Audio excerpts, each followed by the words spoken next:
I'm Shannon Bream. I'm Tom Shalhoub. I'm Maria Bartiromo, and this is the Fox News Rundown.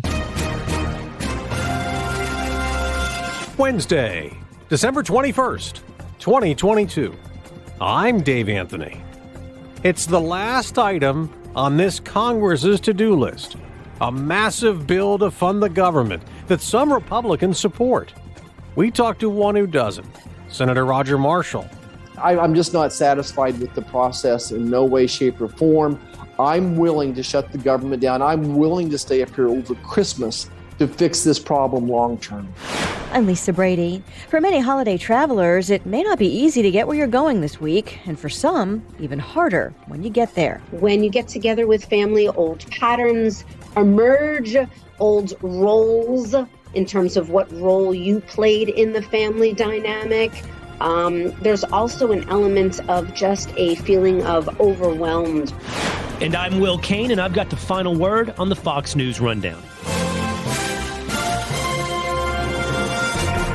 It's the last quack from the lame duck Congress. Democrats and Republicans have reached an omnibus agreement. The omnibus is a massive spending bill. $1.7 trillion to fund numerous departments across the government the rest of this fiscal year, ahead of a Friday deadline to avert a partial shutdown. Senate Majority Leader Chuck Schumer says, This package represents an aggressive investment in American families, American workers, and America's national defense. Republican Senate Leader Mitch McConnell says included in that is assistance for the Ukrainians to defeat the Russians.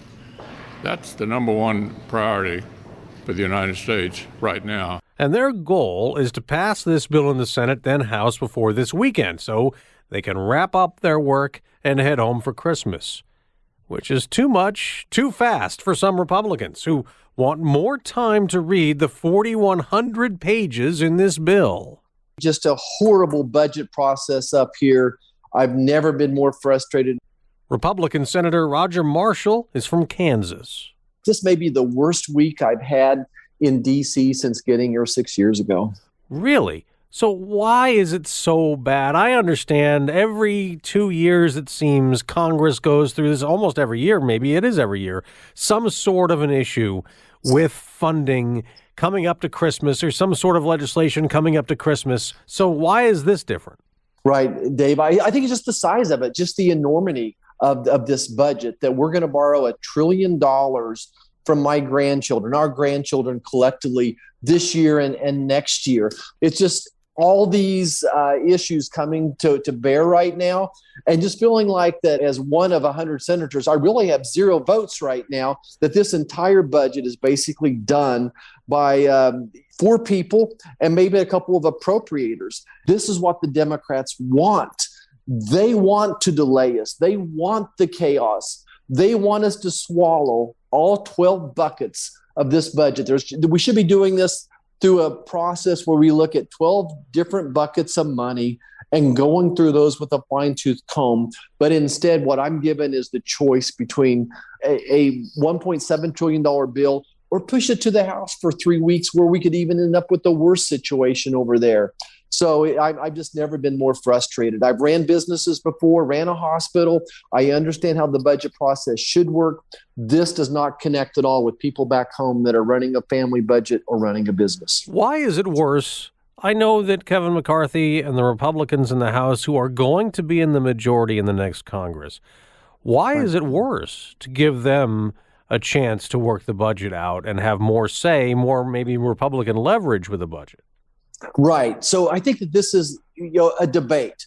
And I'm not saying that I absolutely know what will happen politically. But if we give Kevin McCarthy just 3 weeks to do something, that he will lose a lot of Republican votes over there on the budget. He's not going to get all 222 Republicans to agree any type of budget like this with these big numbers. Okay. So then he has to walk across the aisle and ask for some Democrat votes. So then they're going to want a pound of flesh from Kevin McCarthy. Now, if we can give him 3 months of time, and that's really what I'm asking. Let's give Kevin McCarthy 3 months of time to go through these buckets one by one, present a budget. But then on the Senate side, the Senate has to be willing to filibuster something else that Joe Biden really wants. I know this is pretty deep chess we're talking about. Isn't this the same kind of, doing the job that you do, right? Everything always seems to be tangled up in knots. And this is what I think people get frustrated by, because you can't seem to get any one thing done without having 7 backroom deals to get it done. So Dave, I see how to fix this now. I've been here for 6 years. I came here to fix this budget issue. I see how to solve it now, but I'm not given an opportunity. I'm not given a voice. That the way the process works up here, again, I go back to the Speaker of the House, the minority leaders on each side, the leader of the Senate basically cut a deal, get a top line number. And here we are, $1 trillion in debt this year, adding to a $31 trillion national debt, which I think is the number one national security issue facing the problem. And I think it's the number one issue that's going to impact schools in the future, roads and bridges. And by the way, this government spending is the number one fuel on the fire of why we have such high inflation. And we're just throwing more gasoline on it when we borrow another $1 trillion and print more money. Well, your leader, Mitch McConnell, said he's happy there's an increase in the defense budget, and he said a cut in spending on non-defense. So why would he be happy and you not be happy? You're both Republicans. Well, I'm going to state this. I congratulate Leader McConnell on holding off $28 billion of social programs. He's held their feet to the fire on that already, but they're still spending more this year than last year. And I have to even call into question, should we be increasing defense funding from $770 billion to $850 billion this year? We borrowed $60 billion from our grandchildren last year for Ukraine. We're going to borrow another $47 billion. I'm just not satisfied with the process in no way, shape, or form. I'm willing to shut the government down. I'm willing to stay up here over Christmas to fix this problem long term. But that's not going to happen, is it? You don't have enough votes for that, do you? No, I don't think we do, but I'm not giving up. Once they pass this budget, then everyone's going to forget about this problem, and we won't see it again until September 30th, when this funding would end as well. Now, you heard Senator Marshall talk about working with Democrats. Well, he is working with on two different issues. First, one that's tied to the ongoing drama at the border, where not only is there a record surge of migrants entering the U.S. illegally, a lot of drugs are being smuggled in, too, including fentanyl. And Senator Marshall's co-sponsoring a bill with Democratic Senator Jeanne Shaheen to compel social media companies to report illicit fentanyl activity and drug deals. Very similar to legislation that our president, then Senator Joe Biden, did in 2008 to address child sex trafficking issues as well.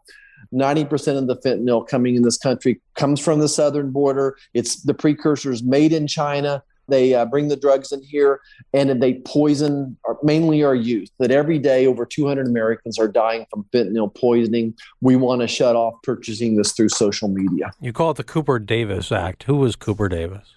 Oh, wow. So Cooper, I never met Cooper, but I've talked to his mom many times. But Cooper Davis was a young man, would have been a junior in high school, a small high school in Kansas. He and his friends ordered 2 Percocet tablets online. He took a half a tablet and died. Cooper was not a bad kid. He wasn't a drug addict, very innocent. And he was poisoned. They had no idea that fentanyl was in there. And again, this fentanyl has taken away the lives of so many of our youth. It's the number one killer of young adults in America right now. And social media, you believe, should be compelled to work with you. Let's face it, we need to secure the border. And I know we're going to talk about crypto in a second. 90% of the drugs that are purchased in the dark web are done with crypto as well. So to me, social media has a part in this, and they want to cooperate. So let's give them the power to do that. All right. Well, you gave the perfect segue. The cryptocurrency situation. I know that there's been a lot of attention on what happened with FTX. The exchange collapsed. Sam Bankman-Fried, the ex-CEO, facing fraud charges, and all that's a separate story.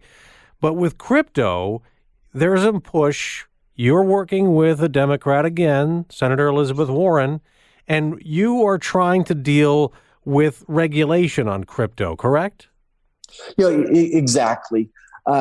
listen, crypto is a national security threat. When we visit with our national security folks across the world, within 3 minutes, they're going to talk about how criminals, how rogue nations, how terrorists use crypto. And to fund their illicit activities, they use it to evade sanctions, to fund terrorism. They use it to fund human trafficking, drug trafficking as well. So what our legislation would do is try to remove those rogue actors out of the cryptocurrency world, but yet let law-abiding Americans to continue to do it, to invest in it. I want to go back to the biggest issue, and that's the know your customer part of this. So after 9/11, we added know your customer regulations to banks, and we would do the same thing with crypto. I still think most people don't really understand cryptocurrency. I don't know if I fully understand cryptocurrency. I mean, you can't walk in anywhere with a Bitcoin in your hand and hand it to somebody like we can with a dollar. It's really hard to grasp, I think. And so how do you regulate something that's so different from regular money? Well, look, I view crypto as like this virtual financial network. It's decentralized. They have a virtual coin that's moved around by blockchain technology. And it's not, at this point in time, I think we do struggle to see its benefits, but we certainly understand its risk.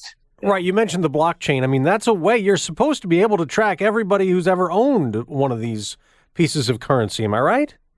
Absolutely. And that's why I'm so confused is why do these criminals then prefer to use it?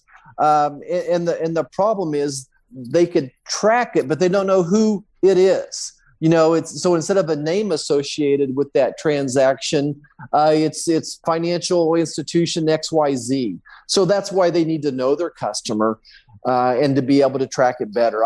All I can say is, again, 90% of the money on the dark web is to do drug transaction is using cryptocurrency. It's the second leading currency that's used in sex trafficking. And last year alone, $14 billion in digital assets was used in cyber attacks that we know of. So it's on the rise. It's a problem. It's a national security threat. And even if you sit down with the crypto people themselves, I think they would tell you over half of the cryptocurrencies out there are bad actors. So my gosh, if half of the financial institutions that use crypto are bad actors, someone's got to step in and say enough. Enough is enough. Senator Roger Marshall, Republican from Kansas. You got a lot of things going on. Good luck. Good luck with the budget, and good luck getting out of D.C. in the bad weather as we get to the weekend. You bet, Dave. It's great to talk to you. Merry Christmas to you, your family, and to all your listeners. Thank you so much.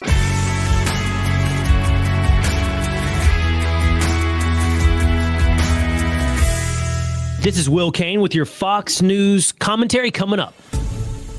The holidays just wouldn't be the same without visiting loved ones. I love it. I look forward to this holiday season and traveling to Florida. Travel's being disrupted, though, by a winter storm marching across the country, bringing snow, strong winds, and Arctic temperatures, along with pleas to consider rebooking flights or adjusting road trips. If you can change your travel plans around the weather, please do. Meredith Mitz with AAA of Minnesota and Iowa urging people not to risk getting stuck. Some air travelers ahead of the storm facing more familiar delays. We were waiting in line for security check-in. That took about an hour and a half. We were prepared for the holiday rush. We showed up early. We were getting our things together, going through the lines. But travel challenges can pale in comparison to what's waiting for some at their destination, a minefield of emotions and personalities. So for many people, holiday time can be stressful. And although it's unique to each person, there's definitely common themes. Dr. Karen Ruskin is a licensed marriage and family therapist who's been providing counseling for 30 years. And a few of the common themes include grief and loss over what wasn't, what isn't, and what's not going to be. Some people are going through a lot of pain. And so when you get together with family, there's often a lot of questions. And to have to confront that is very hard. Also, family history. When you get together with family, old patterns emerge, old roles in terms of what role you played in the family dynamic.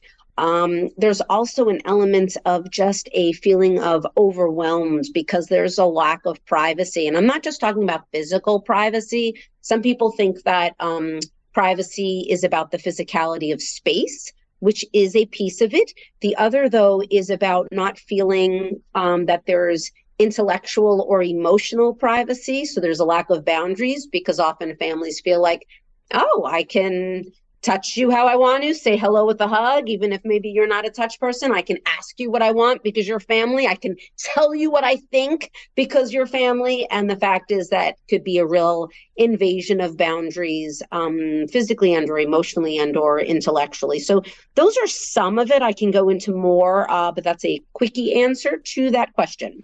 Well, it's kind of like a minefield. And I mean, no wonder it's so stressful. How do you go about setting some boundaries if you need to without offending anybody? So having strategies going into a family get-together is a great game plan. And setting healthy boundaries is not about being where now you have your armor up and your sword out. Instead, it's rather going in as a curious listener, being able to ask a question to their question. If somebody asks you a question, you don't have to answer it. And you can ask a question with curiosity and say, that's a very interesting question to ask after we haven't seen each other for a little while. Why did you ask that question? So curious questioner is one way of creating a boundary where you don't answer something, and yet it's still a pleasant connective opportunity. Another method, another technique, if you will, is the direct, firm response. You can literally say, I decline to answer that. And you just look at them and then you smile. And that's it. It's firm, it's direct, and the smile is pleasant afterwards rather than it being an argumentative scenario. Definitely political talk can be a stressor. Should you avoid the topic of politics entirely if possible, or does it depend on the people involved? As far as the topic of politics, or any other topic, mind you, you get to make that decision for you. For some people, they actually enjoy a healthy debate. For others, although they enjoy a healthy debate, they know their family dynamic, it's not going to be healthy at all. It's going to be unhealthy. It's going to be toxic. So if you know that's what your audience is, and that's what the family dynamic is, it's not about avoidance. It's about choice. It's about choosing to acknowledge this is not a topic that is going to be an enjoyable family get-together experience. So therefore, why put yourself in the position to even experience that? So it's about choice, choosing not to discuss politics. What if going home to see family never ends well? You'd rather avoid it altogether. Is it better not to participate in family time this year? And if so, how do you break that news? Right. So thinking about when it comes to family and trying to decide whether to go or not to go, because you know the pattern, the historical pattern has been, it doesn't end well. First, think about what's in my control versus what is out of my control, because we can't control what other people say or do. We can only control our response, right? So ultimately, if you truly are confident that it's going to end unwell for you to be with family, and you would be more at peace being by yourself this year or being with chosen family, with friends. And if that's the choice you make, you get to for yourself, and saying to family, I want you to know that although I'm choosing this year not to get together with family, I really appreciate the invite so very much. I'd love to take a rain check. Please consider me for next year. I really don't want to get into the reason why. I hope you don't get offended. This is not about you, but this year I'm not going to be there. Thank you so much for your understanding. So you see what we did there? You let them know with certainty what your game plan is, and you already inform them that you're not going to be discussing the rationale. That is how you handle it. Mm-hmm. Holiday stress can also leak into relationships with a significant other. What's your advice for couples who maybe have a rocky relationship with one or both families? Right. So when it comes to the couple relationship dynamic, it's always important to call it out for what it is. Don't sweep under the rug where there's a big hump sticking under that rug for the two of you to trip over. Confront it. Being able to say to your mate, this is tough for both of us. Identify with what's tough for them and identify with what's tough for you. You want to ask them about what their particular challenge is and what's hard for them, while not being judgmental or defensive, because sometimes we can become defensive about our own family while judging the others. It's very important to not do that and rather to be empathetic to yourself and to your mate and to discuss what the challenges are. Come up with a game plan together. Be a team, go couple team. Joke about it, right? Here we go. Let's go. We got this. So being able to come together and say, all right, what should our game plan be when we're getting together with our families? What are we going to do if somebody's family member says something that's upsetting? Who's going to handle it? Am I handling my family and you're handling yours? Come up with the game plan. So that way you both feel like you can trust and rely on one another. These are amongst several tools that couples can utilize. You've been doing this for 30 years now. Do families and maybe, relationships in general seem more divided to you overall, either by, politics or other issues than when you started? There is definitely a shift. Years ago, acceptance was a major theme in my early work as a therapist, whether I was seeing the couple or whether I was seeing an individual. Acceptance. That was the theme. All ages, all backgrounds. We accept. This is the way it is. What are you going to do? That's kind of the theme, okay? The shift that has happened is I can no longer accept what is unacceptable to me. That is the shift that I have seen, where people do not want to accept what is unacceptable. But what happens is, because you feel obligation to family, you experience this stressful angst because you don't want to accept, yet you feel like you have to because they're family. So you experience an increase of anxiety and not knowing, is it okay to share what it is that I'm feeling? What do I do? How do I handle it? The lack of tools and coping strategies is something that I have seen is a real challenge for people. And therefore, I have made a shift in order to accommodate clientele to utilize a coaching, direct, compassionate, yes, also direct and solution-driven model, because people want solutions and strategies. It's not just about talk about feelings. They want strategies and action that they can take. So I have definitely seen a shift in my 30 years for sure. So let's say someone takes the plunge, they're with family, everyone's gathered together. If a situation does start to get heated, it was unavoidable in the end, how can you help to cool it back down? Well, the question becomes, do I want to be the person to cool down this heat, or do I want to be the person to step away from the heat? Stepping away can create a cool down in and of itself. Sometimes, though, a person then feels like they're bowing down and that the other person might think that they're being cowardly. But stepping away sometimes is the cool down, because in reality, sometimes we're the ones who needs the cool down. So that way we don't escalate an interaction further. Another method of cool down is being able to say the words, and this is an old one, an oldie but a goodie, saying, I'm going to choose to agree to disagree. So you don't say to them, let's agree to disagree, because people get frustrated. You don't tell them what to do. You say, I'm going to choose to agree to disagree. Thank you for sharing your opinion.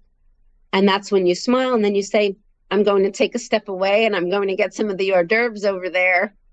So you choose now to do a combination platter approach, if you will, which is to disengage with your kind smile, no longer with the anger and the venom that's coming out if you're part of that dynamic, and letting them know that you choose to agree to disagree. So that way they know you've heard them You're stepping away, and then you literally step away. You let them know that you are. So it's not that you're walking away from them. You're letting them know I'm choosing to. So there's an element of respect of the dynamic, even if you feel they're being disrespectful.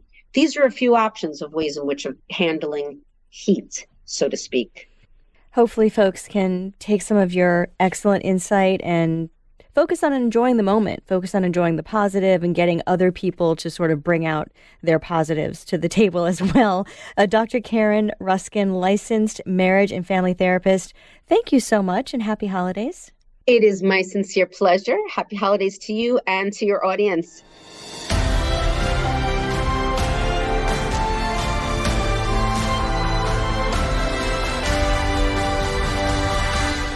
And in other news, I'm Gianna Gelosi. Some holiday gifts are more appreciated than others. A new consumer survey from Context Logic Incorporated, the parent company that operates e-commerce platform Wish, has found some gift givers and recipients have some strong feelings about holiday presents. They polled thousands of adults in the U.S., the U.K., Spain, and Germany. More than a quarter of respondents, 28%, said defective discount items were the worst holiday gift. Fruitcake was a close second, with 23% of respondents dubbing the festive dessert as a poor gift. 1 in 10 respondents say they weren't a fan of cheap chocolates either. Gifts related to weight were also sore subjects, with respondents not liking weight loss items like scales and gym memberships. Other gifts that were deemed the worst include out-of-style clothing, Christmas-themed ties, knockoff luxury goods, and political items. More than 1/3 of the survey's respondents say they found last-minute purchasing tends to result in some bad gifts. Also interesting, most Americans believe they've mastered the art of fake smiling, according to Wish. Almost 80% of the survey's American respondents say they think they're good at faking enthusiasm when they don't like their gift. While many Americans feign appreciation when they received a so-called bad gift, about 20% reportedly choose to re-gift the item they receive instead of returning it. And while those people have a lot of opinions about bad gifts, 75% of consumers believe they haven't given someone an unsatisfactory gift. For the Fox News Rundown, I'm Gianna Gelosi.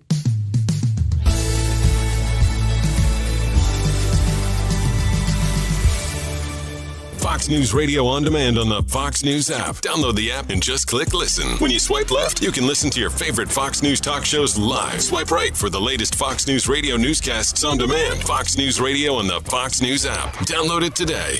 Rate and review the Fox News Rundown on Apple Podcasts or wherever you listen. It's time for your Fox News commentary.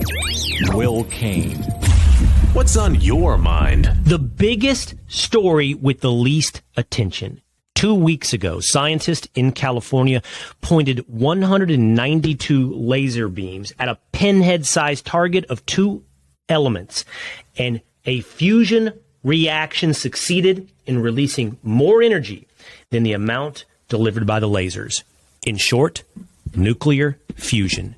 This breakthrough, this innovation, this story has the ability to obviously create cheap energy for the entire world, making each and every one of us more wealthy. But at the same time, it undercuts the climate change control narrative, and as a result, undercuts the political platform of totalitarians who want to control our choices from what we drive to what we eat. So what does that mean? They'll fight it every step of the way. I'll break down the history and the depth of this story on the Will Cain podcast, which you can check out right here at Fox News Podcasts. You've been listening to the Fox News Rundown. And now, stay up to date by subscribing to this podcast at foxnewspodcasts.com. Listen ad-free on Fox News Podcasts Plus on Apple Podcasts. And Prime members can listen to the show ad-free on Amazon Music. And for up-to-the-minute news, go to foxnews.com. Precise, personal, powerful. It's America's weather team in the palm of your hands. Get Fox weather updates throughout your busy day, every day. Subscribe and listen now at foxnewspodcasts.com or wherever you get your podcasts.